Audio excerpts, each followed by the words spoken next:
কল্যাণী ইউনিভার্সিটির আন্ডারে নদিয়া এবং মুর্শিদাবাদ জোনের মধ্যে যে সমস্ত কলেজ রয়েছে প্রত্যেকটা কলেজে তোমরা যারা নিউ ফার্স্ট সেমিস্টারের স্টুডেন্ট ছিলে এনইপি বিএ বিএসসি বিকম মেজরের, তো তোমাদের ফার্স্ট সেমিস্টারের পরীক্ষার রেজাল্ট কিন্তু কল্যাণী ইউনিভার্সিটি থেকে কিছুক্ষণ আগে পাবলিশ করে দিয়েছে। তো তোমাদের এর আগের ভিডিওতে আমি বলেছিলাম যে তোমাদের রেজাল্ট কবে পাবলিশ হবে, তো দেখো সেই অনুযায়ী তোমাদের রেজাল্ট কিন্তু আজ পাবলিশ করে দিয়েছে। তো এই রেজাল্ট তোমরা কিভাবে দেখবে সেটা তোমাদেরকে আজকের এই ভিডিওতে বলে দেবো, এবং রেজাল্টে তুমি পাস করলে না ফেল করলে সেটা কিভাবে বুঝবে সেটাও আজকের এই ভিডিওতে আমি তোমাদেরকে বলে দিচ্ছি। কাজেই আজকের এই ভিডিওটা তোমরা প্রত্যেকেই প্রথম থেকে শেষ পর্যন্ত দেখবে। ভিডিওটি ভালো লাগলে ভিডিওতে অবশ্যই একটি লাইক করে দেবে। ওকে, তাহলে চলো ভিডিওর মেন বিষয়ে আসা যাক। তো রেজাল্ট দেখার জন্য তোমাদের প্রত্যেককেই নিজেদের কলেজের ওয়েবসাইটে চলে যেতে হবে।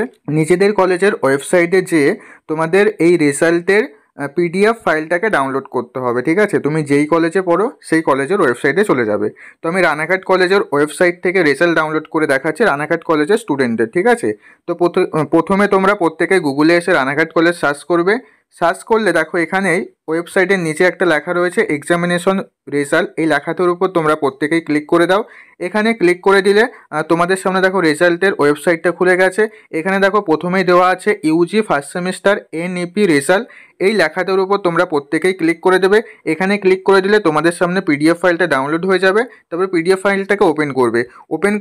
ওপেন করে এখানে তো অনেকের নাম রয়েছে, এবার এই সবার নাম তো আর তুমি সার্চ করতে পারো, এখানে তো অনেকের নাম রয়েছে, এখান থেকে তো তোমার নামটা বের করা খুব অসুবিধা হয়ে যাবে। এই কারণে তোমরা দেখো ওপরে এখানে 3 ডটের অপশন রয়েছে, এই 3 ডট অপশনের উপর ক্লিক করবে। এখানে ক্লিক করলে এইরকম একটা পেজ তোমাদের সামনে চলে আসবে। এখান থেকে দেখো এই সার্চের একটা লোগো দেখতে পাচ্ছ, এই সার্চ লোগোর উপর তোমরা প্রত্যেকেই ক্লিক করবে।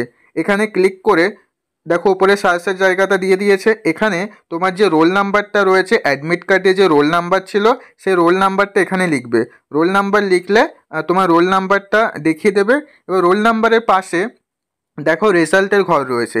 রেজাল্টের ঘরে যদি SQ থাকে তার মানে হচ্ছে সেমিস্টার কোয়ালিফাই, তাহলে তুমি পাস করে গেছো।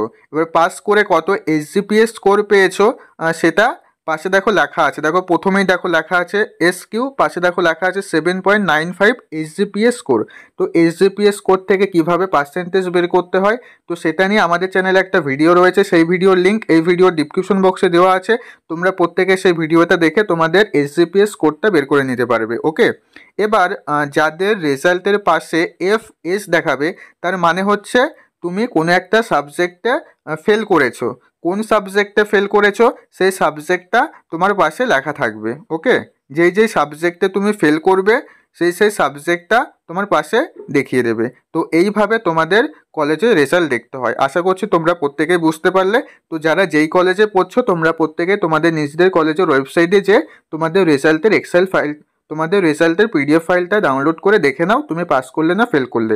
আর কারা কারা পাস করলে প্রত্যেকেই আজকের ভিডিওর কমেন্টে জানাবে। ওকে, তো আজকের ভিডিও এই পর্যন্ত। ভিডিওটা ভালো লাগলে ভিডিওটা অবশ্যই একটু লাইক করে দিও।